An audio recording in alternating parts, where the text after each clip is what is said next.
서년 기천부를 한번 원문만 우리가 읽어봤는데요. 서년은 수모리를 말하고 또 수모리가 여기에 등장하는 이유는 공의 10대 제자 가운데 부처님의 그 수많은 그 가르침 가운데 공에 대한 이치를 가장 해박하게 이해하는 분이라 해서 풀해자, 빌공자, 해공제일, 수모리 그럽니다. 이해됐죠? 네. 해공제일. 그래서 이 금강경의 주인공은 해공제일, 수모리가 되고 반야신경의 주인공은 뭐죠? 사리불. 그래서 따라하십니다. 반야신경의 주인공은 사리푸트라. 사리푸트라. 우리는 사리불 그러죠. 그 반야신경은 또 다른 그 부처님 제자 가운데 한 명인 사리불을 내세워서 반야신경이 전개가 되는 거예요. 근데 자 여러분 이 기초가 중요하니까 이 반야신경은 이런 내용이 600권이 있어요. 600권. 600부 반야부 경전이라 그래요. 600부 반야부 경전 가운데에 이 우리가 배우는 금강반야 바라밀경은 577번째에 해당되는 반야부 경전이랍니다. 여러분이 인터넷 쳐보면 다 나와요. 577번째에 해당되는 이 경이다 이거지. 우리가 578번째, 501번째는 알 거 없죠, 그죠? 우리는 이것만 알면 되니까. 근데 또 하나, 이 육조해능 스님의 책도 지금 들고 왔지만 육조해능 스님을 뿐만 아니라 역대로 모든 중국의 난다 긴다는 뛰어난 스님들이 바지라 제트카 프라즈나 수트라 이 바지라 제트카 라라라 할때 이 바지라라는 말이 금강이라고 중국에서 번역인데 바지라라는 말이 이 육조해능 스님도 그렇고 중국의 수많은 그 해설하는 이 번역하는 사람들이 다이아몬드 금강으로 번역했어요. 그게 천편일률적으로 그거를 잘 활용을 합니다. 왜냐? 붙여서 말하면 이제 금강 반야인데 다이아몬드 같이 강력한 반야는 지혜죠. 자, 잘 이해하세요. 다이아몬드 같이 이 세상에서 경도가 가장 단단한 그 물질이 이 지구상에서는 그 다이아몬드랍니다. 그죠? 그래서 공업용으로 다이아몬드 만들어서 막 돌도 깨잖아. 그죠? 그게 다이아몬드. 금강 반야 그러면은 다이아몬드 같이 강력한 지혜로 우리의 중생의 모든 번뇌를 다 깨부술 수 있다는 거죠. 이해됐죠? 금강 같은 지혜로 중생의 모든 108번뇌 포함해서 모든 번뇌를 일거에 깨부숴야 돼. 깨부수면 거기에 온전히 남아있는 불교에서 추구하는 우리의 눈에 보이는 건 아닙니다. 우리의 불성 광명이 이제 거기 있는 거죠. 그게 달리 말하면 그 자체가 지혜인 거예요. 금강 다이아몬드의 지혜 그 자체가 바로 깨달음이에요. 이제 나중에 보면 그 자체가 깨달음인데 꼭 이것을 역대로 모든 사람들이 다이아몬드 이렇게 번역을 했는데 인도 말을 많이 연구하고 한 사람들 초반학자들이 연구해 보니까 다이아몬드라는 의미로 번역해서 그것도 충분히 이해는 가지만 원래의 뜻은 벼락이랍니다. 벼락, 번개, 벼락. 그래서 그 유명한 호불호가 있겠지만 김용호 교수가 금강반야바라밀경을 번역했어요. 그분 나름대로. 그분도 대단하신 분인데 그분도 역시 벼락, 번개로 번역했고 또 수많은 요 근래에 그쪽 산스크리트나 빨려 연구한 사람들이 보니까 다이아몬드라는 그 번역보다 벼락경 따라서 벼락경 이거는 벼락경이라는 거예요. 벼락 그냥 번개가 번쩍 한번 치고 벼락이 한번 때리면 이걸 뭐 천년만년 두드려서 번뇌를 깨부수는 게 아니라 우리의 지혜라는 것이 한순간 벼락 때리듯이 때려서 중생의 번뇌가 박살나버리는 거죠. 일시에 다 깨지는 거죠. 일시에. 그래서 벼락이라는 의미가 더 금강경의 가르침과 맞는 해석이 아니냐. 그래서 그렇게 벼락이라고 바지라 째득할 때 바지라라는 인도 말을 벼락이라고 지금 번역되어 있고 그거를 또 새로운 번역으로서 통용하고 지금 있어요. 그러나 다이아몬드라는 말도 같이 이제 쓰고 있어요. 그거를 제가 특별히 여기 지금 무비 스님은 당신이 해설하면서 몰라서가 아니고 전통식으로 배웠으니까 벼락이라는 그 용어를 이분이 박사인데 모르겠어요. 그죠? 알지만 이분은 끌어오지 않았다는 거지. 그 설명을 안 해놓고 다이아몬드 시계 그리고 능단 우리가 배웠죠 저번에. 원래는 능단이라는 그 의미가 또 들어가 있는 거죠. 능이 끊는다. 벼락 때리듯이 일거에 때려서 그냥 박살을 내는 거죠. 중생의 번뇌를 한순간에 박살내는 그런 가르침인 거예요. 그래서 능이 끊는다. 근데 쿠마라지 스님이 이 중국에 와서 한문으로 번역하면서 능단이란 말은 빼고 그냥 금강반야, 뭐 다이아몬드, 뭐 지혜로 바람이 저 언덕에 이제 건너가는 그런 경이라는 거죠. 다이아몬드와 같은 그 지혜로 그 지혜가 아니면 이 공을 우리가 지금 1년 내내 지금 배워야 될 이 내용을 알 수가 없어요. 다이아몬드 같은 그런 지혜로 우리 중생의 그 수천 년, 수만 년, 수억 년 쌓여 있는 이런 습기나 불교용어로 업장이나 이것을 이렇게 깔짝깔짝 건드려서는 이게 깨질 수가 없는 거죠. 벼락 때리시 일거에 때려서 깨부술 수 있는 거죠. 그런 말씀을 드리고 자 시장로 수벌이 그 뒤에 넘겨보시면 30조 이제 해설이 있죠. 그때 덕이 높으신 나왔죠? 네. 읽습니다. 시작. 그때 덕이 높으신 수고의 주전자가 대중 가운데 계시다가 곧 자리에서 일어났습니다. 옷차림을 바르게 정돈하고 오른쪽 무릎을 땅에 꿇고 합장 공경하면서 부처님께 살렸습니다. 이 부분도 이제 이거는 불교만이 아니고 인도라는 나라가 원래 이런 예법이 있답니다. 제가 지금 장삼을 입어서 그렇지 원래는 이 오른쪽에는 부처님도 그렇고 늘 어깨가 맨살이 드러나 있어요. 맨살이 다 드러나 있어요.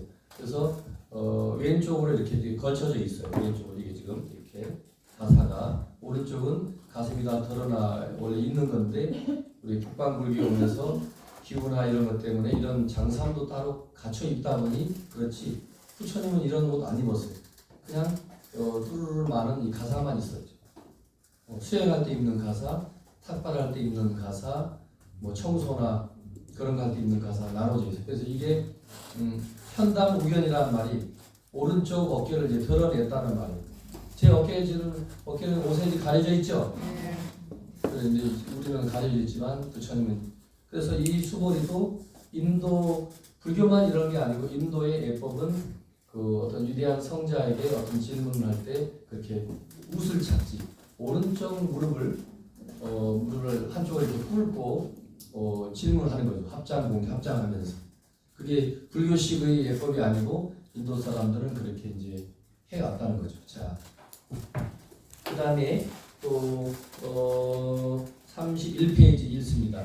한글 번역 시황하십니다. 시작. 시황하십니다. 세존이시여 여러분께서는 모든 보살들을 잘 보살펴 주시고 모든 보살들에게 잘 다스리시며 세존이시여 인도에 살아왔습니다.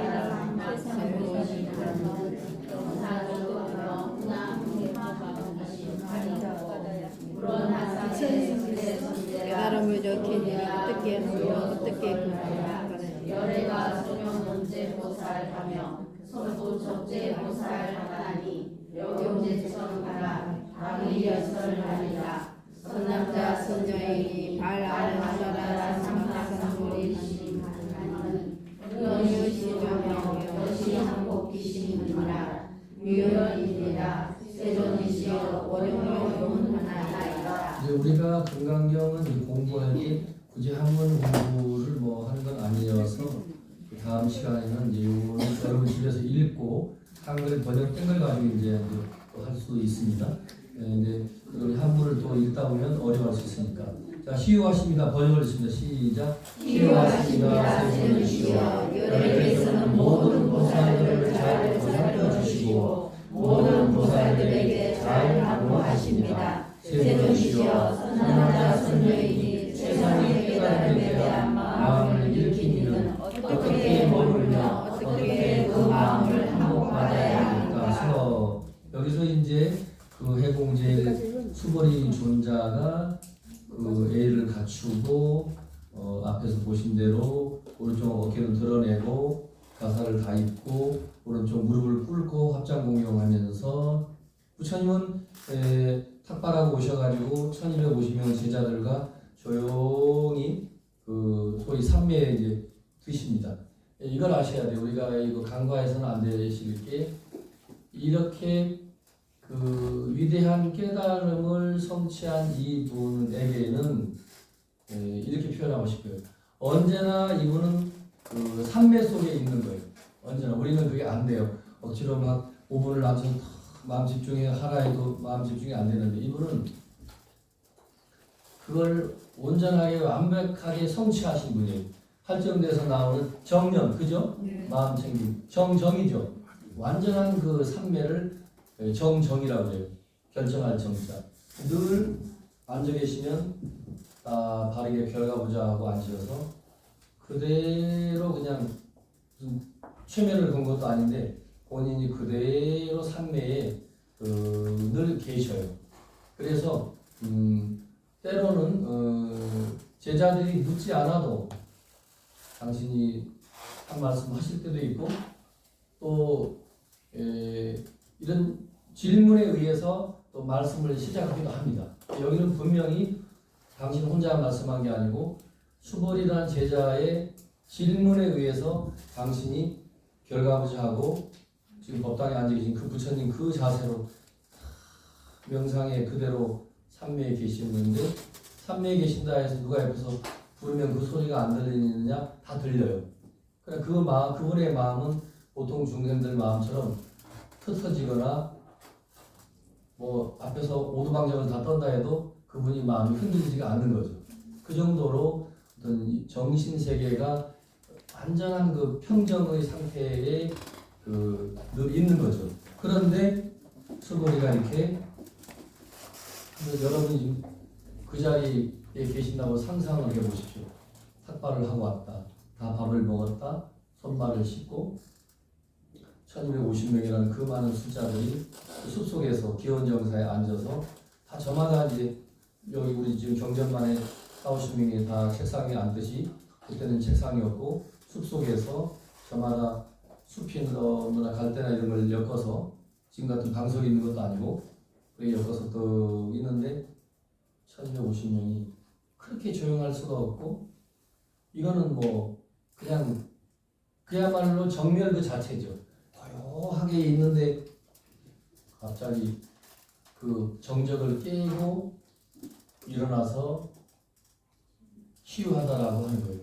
치유하다는 말은 최고의 그 석가모니 부처님에 대한 존중의 의미가 가득 담겨 있는 거예요.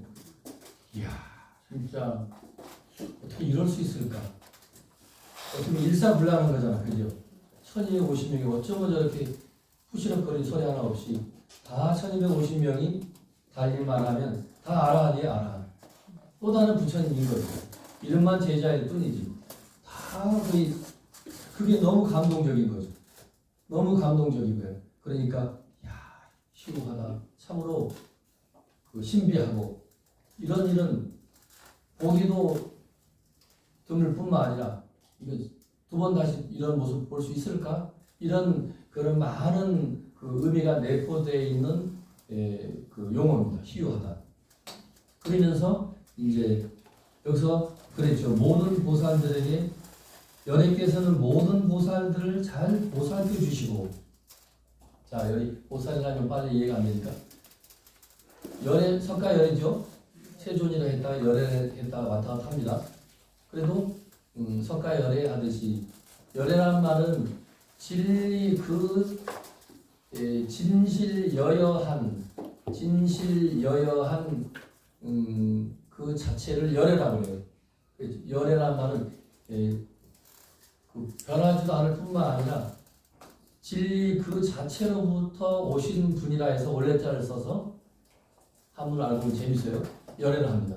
진리 그 자체로부터 오신 분이야. 부처님은. 세조는 그냥 이름 그대로 세상에서 내 말이 맞다고 세상에서 가장 존경스러운 분이라 해서 세존 그럽니다. 앞에 이름을 붙이면 석가세존 맞죠? 석가세존? 앞에 순옥이가 있으면 순옥 세존 그러는 거예요. 그러면 순옥 세존 순옥이라는 분이 세존인 거죠. 이 세상에 가장 높은 분. 그래서 자, 이 우리 부처님은 희우하다, 훌륭하고 대단하십니다. 이 자리에 지금 경전만에 모여있는 이 50명의 모든 수행자들을 어쩌면 이렇게도 잘 이끌어 가시고 또 잘 그 최상의 깨달음에 대한 그 바른 그 최상의 깨달음에 대한 마음을 일으킨 이는 어떻게 마음을 법리로 하기 전에 세존이시여 모든 보살들을 부처님께서는 이렇게 잘 보호하고 잘 당부했다고 그러지만 잘 어쩌면 이렇게 잘 이끌어가고 잘 보호하시는지 그냥 한마디로 제가 입이 있어도 말을 못할 지경으로 대단하십니다 해놓고 칭찬을 해놓고 이제 이게 질문입니다. 자, 저나 여러분이나 보리심을 냈습니다. 보리심이 깨달음의 마음이라고 그랬죠? 그 깨달음의 마음을 낸 이 1250명이라는 거죠. 경전반에 지금 50명이 이 깨달음의 금강경을 배우고자 이렇게 다 모여 있는데 이렇게 깨달음에 대한 마음을 일으킨 백양사 경전반 금강경반 이 분들이 다 이런 금강경에 대한 그 배움 열정으로 똘똘 뭉쳐져 있어요. 그런데 요 마음이 변하지 않고 다음 주에도 그대로 이어지고 또 이어져야 될 거 아니에요. 그 질문이에요. 어떻게 하면 그 오리심을 깨닫고자 하는 그 깨달음의 마음을 놓지 않고 계속 지속할 수 있느냐는 질문이에요. 금강형식으로 말하면 인도식 표현에 말하면 아누다라 샴막샴보리 이래요. 따라하세요. 아누다라 샴막샴보리 보통 안욕따라 샴막샴보리 그러죠. 그래 인도 말이죠. 또 무상 정등 정각 그래요. 그걸 한문 뜻으로는 무상 정등 너무 뜻이 깊어서 그렇게 중국에서 한자로 뜻풀이를 해놨어요.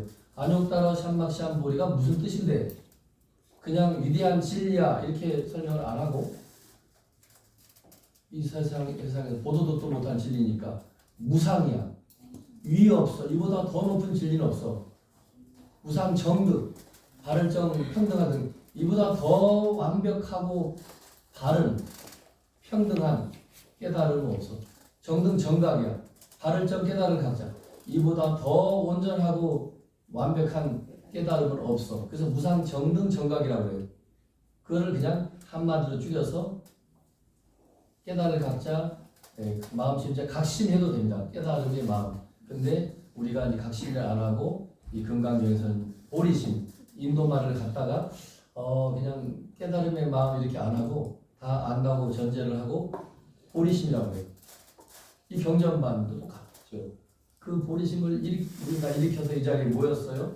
그러면 그 보리심을 일으킨 우리 수행자들 보살이라 했지만 우리 수행자들은 또 여기서는 선남자 선여인 그랬죠. 그게 위대한 그 남자 수행자 선남자, 위대한 남자 수행자 선여인입니다.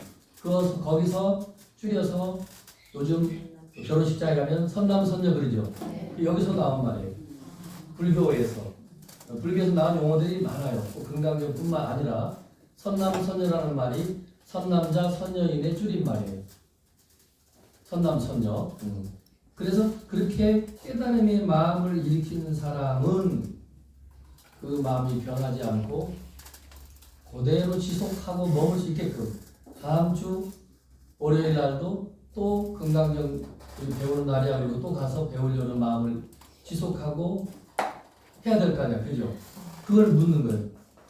그러면 또 하나 중요합니다. 그 깨닫고자 하는 그 마음을 그렇게 놓치지 않고 구도의 열정으로 똘똘 뭉쳐서 그렇게 수행을 할 뿐만 아니라 수행을 하려고 해도 때로는 안 될 때도 있잖아요. 그죠? 계양산이 가기 싫어. 이제 경전만 공부하기 싫어. 이런 마음이 또 있단 말이에요. 그러한 구도의 열정에서 물러나는 마음, 그 마음을 어떻게 내가 굴복시킬 수 있느냐, 그 마음을 일으키지 않도록. 그게 여기 한문 요를 뭐죠? 항복. 우리 누구한테 항복해서 이러잖아요. 항복. 그 항복입니다. 그래서 깨닫고자 하는 구도의 열정이 지속하지 못하고 딴 마음이 생기면서 엉뚱한 대로 마음이 쏠려갈 수도 있잖아, 그죠? 그래서 그 마음을 어떻게 하면 지속하며 깨닫고자 하는 보리심을 놓치지 아니하고 지속하며 혹 가다가 그 방해를 받고 다른 번뇌, 불교에서 말하는 108번뇌, 탐진, 지련, 삼독, 인간 100년을 살아가면서 온갖 것들이 막 치고 들어오면서 나의 구도 열정이나 부처님 제자로서의 깨닫고자 하는 열정이 식을 때가 있다고요. 식을 때가 있어요. 그게 식지 않도록 그런 마음이 일어나면 꾹 눌러놓을 줄 알아야지. 어떻게 하면 눌러놓을 수 있느냐, 항복시킬 수 있느냐, 그 질문을 지금 수보리가 대표로 하는 겁니다. 그러면 여러분 이런 의문을 가지셔야 돼요. 아니 1250명이 다 부처님과 거의가 아니라 동격인 아라한가를 성취했다고 했는데 이런 질문이 사실 필요도 없는 거죠. 다 깨달은 사람들인데. 그러나 이거는 이제 달리 해석을 하면 금강경을 이제 편찬을 하면서 이 후대에 우리 같은 제자들을 위해서 어떻게 보면 한바탕 연극이라 해도 좋고 후대에 배우는 제자들을 위해서 이렇게 이거를 이제 자비를 합니다. 자비심을 발동해서 몰라서 묻는 게 아니라 후대에 수행하는 수행자들을 위해서 장로 수보리 존자가 앞장서서 우리의 질문을 지금 대신해주고 있는 거죠. 우리 수준에 맞게끔 미래 세에 우리 불자를 위해서 부처님이 수보리 존자가 대신 지금 질문을 해주고 있다. 이렇게 받아들일 필요도 있습니다.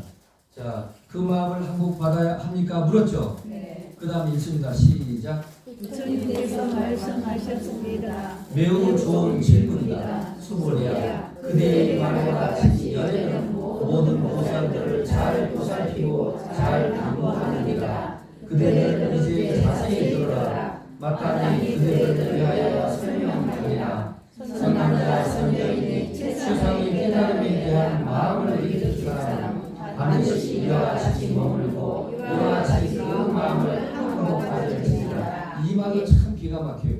제가 늘 여기 감동적인데 수보리 존자의 질문을 오히려 부처님이 끌어다가 답변으로 써먹어요. 그랬잖아요. 어떻게 마음을 머물며 깨닫고자 하는 우리 수행자들의 이 보리심을 일으켰다. 그래서 깨닫고자 하는 그 마음을 일으켜서 열정을 다해 수행하는데 그 마음이 무너지지 않고 계속 유지하고 엉뚱한 생각이 일어나면 찍어 누르고 엉뚱한 생각 못 올라오게 하고 구도의 열정으로만 쭉 오로지 전진하게끔 해야 되잖아요. 어떻게 그렇게 할 수 있습니까? 라고 하니까 부처님께서 칭찬하죠. 수보리 존자의 장로 수보리 존자의 당신 말과 같다 라고 하면서 착하다고 이제 부처님이 합니다. 매우 좋은 질문이라고 그래요. 수보리야. 그래놓고 선남자 선여인이 최상의 깨달음에 대한 다른 마음을 일으킨 사람은 이거 참 재밌는 말이에요. 최상의 깨달음을 마음을 수보리 말을 들으면 부처님 이 자리에요 1250명이 다 보리심을 이렇게 일으키고 있어요. 이 질문을 했잖아요. 부처님이 그 말을 끌어다가 1250명이 그렇게 거룩하고 위대한 그런 깨달음의 마음을 가지고 있다고요? 라는 반문도 포함하면서 그렇게 고결하고 거룩한 깨달음의 마음을 일으켰다고? 그러면 그 마음을 그대로 지속하라는 게 여시주입니다. 자, 따라하세요. 여시주. 당신 말과 같이 그런 위대한 깨달음 보리심을 일으켰습니까? 그래요? 그러면 그 마음을 그대로 머무르십시오. 그게 한문 그 문자는 멋진 표현으로 여시주야. 이와 같이, 달리 말하면 그와 같이. 당신이 그런 마음을 내었어요? 딴 생각하지 마시고 지금부터 그 생각만 하세요. 그게 여시주입니다. 어떻게 항복한다고? 마음을 번뇌가 일어나고 화가 일어나고 어리석음이 일어나면 찍어 누르고 그게 아니고 그 보리심을 일으킨 그 자체가 위대한 거니까 그 마음을 그대로 지속하고 여시 항복기식 그대로 그럼 그대로 그게 엉뚱한 마음이 솟구쳐 올라올 일이 없죠.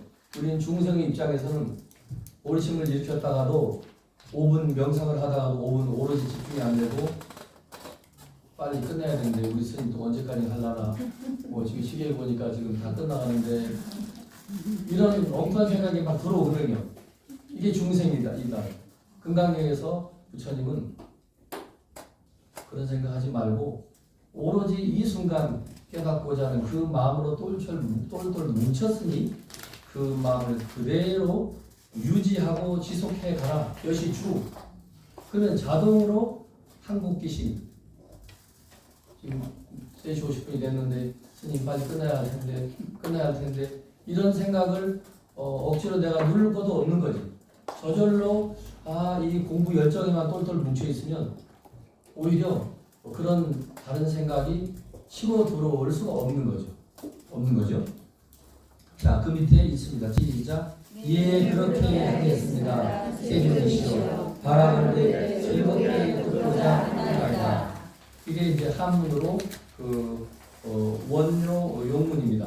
자, 여러분 책장을 이제 덮으셔도 되는데 여기서 유연세존 원료 용문 그랬어요. 여기서 그게 이제 그 즐거울 낙자인데 이 한자는 때로는 여러 가지 뜻을 가지고 있는 글자로 즐거울 요자로도 써요. 이때는 즐거울 요로 우리가 읽습니다.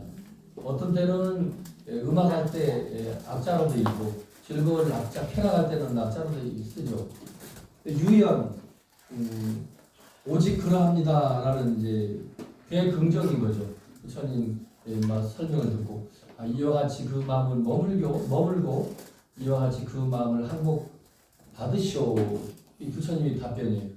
어떻게 깨달고자 하는 마음을 일으켰고 금강경 정전만에 등록을 했고 이렇게 이 열정이 식지 않고 그대로 불타오르면서 1년 내내 어떻게 하면 지속될 수 있습니까? 하고 질문을 했잖아요. 질문은 그대로라는 거죠. 질문한 그대로 그런 마음이 지금 불타오른다고? 그럼 그 마음을 놓치지 마시오. 그게 여시주입니다. 이와 같이 머무르시오 라고 하는 거죠. 그와 같이 머물 것 같으면 그 다른 번뇌 망상을 내가 찍어 누르고 제거하려고 용수를 필요가 없는 거죠. 그래서 결국은 수행이 딱 자리를 잡으면 그 번뇌를 없애려고 하고 그렇게 용을 쓸 필요는 사실 없어요. 수행이 이제 집중이 안 되기 때문에 두 가지가 제 경험도 그래요. 두 가지가 분리되면서 수행 따로 있고 따로 있는 거죠. 그러나 이제 일정한 수행이 탄력을 받으면 부처님 말씀 그대로 보리심을 이미 냈고 그 보리심이 지속되도록 그대로 가열차게 밀고 나가면 된다는 거지. 따로 항복받을 마음도 사실은 따로 있는 것은 아닙니다. 아무튼 오늘 이제 금강경 2분 서전 이제 기첨부를 이제 그 마무리합니다. 제가 일부러 생략한 스님의 이 금강경 해인사 장경각에서 이제 번역한 금강경감 일부는 이런 설명이 일체 없어요. 거의 그 원문하고 간단한 이렇게 설명으로 일부는 되어 있어요. 원문 쭉 번역해 놓고 간단한 그 요점 정리를 합니다. 보살은 산스크리트어로 보디사트바입니다. 전번에 제가 설명했지만 보살은 인도 산스크리트어로는 보디사트바라고 한다. 보디는 깨어있음을 말한다. 보디가 깨달음을 말해요. 사트바는 깨달은 존재를 말해요. 보디는 깨어있음을 말하고 사트바라는 말은 깨어있음일 뿐만 아니라 깨달은 사람일 뿐만 아니라 살아있는 존재. 보디사트바 그러면 우리가 어려서 승가대학에서 배울 때는 한자로 외웠는데 각 유정 이렇게 외웠어요. 따라하세요. 각 유정. 유정이 이제 인간을 다른 말로 유정이라 합니다. 이강수 소설에도 유정, 무정 있죠. 네. 그 유정. 이제 감정이 있는 동물이다 해서 유정 그러는데 각 유정 깨달은 사람이라는 뜻으로 이제 번역을 합니다.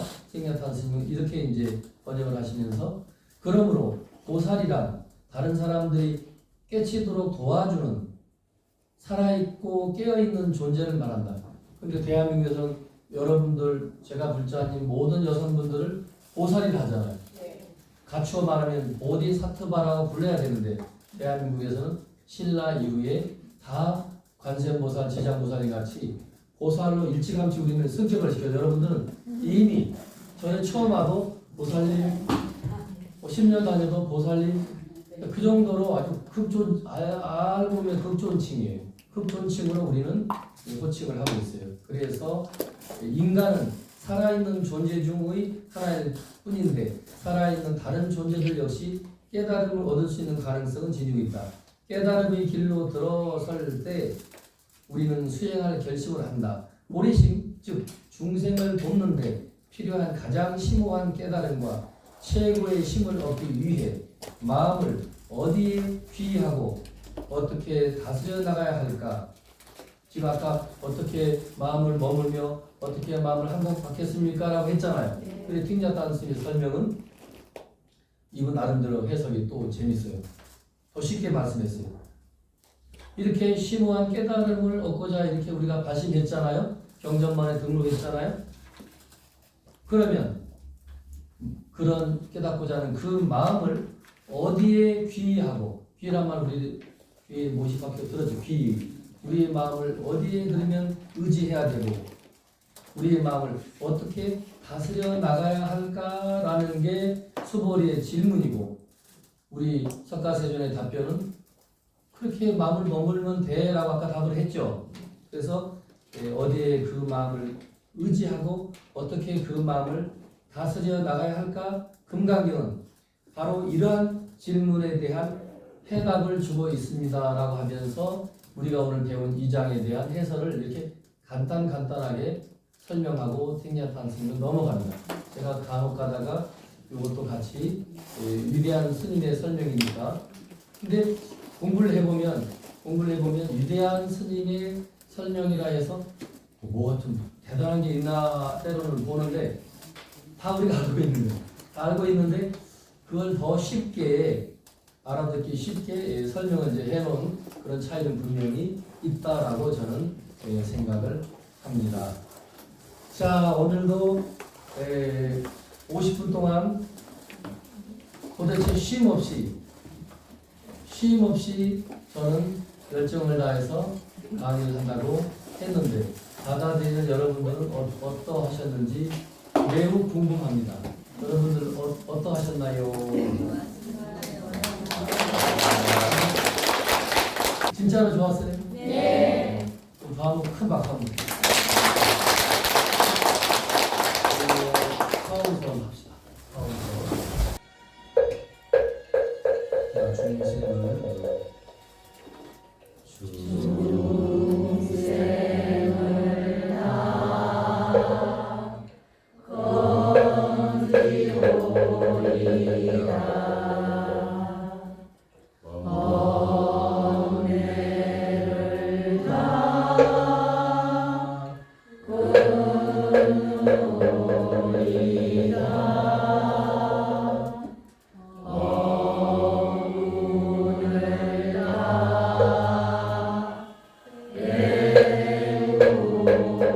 되리이다.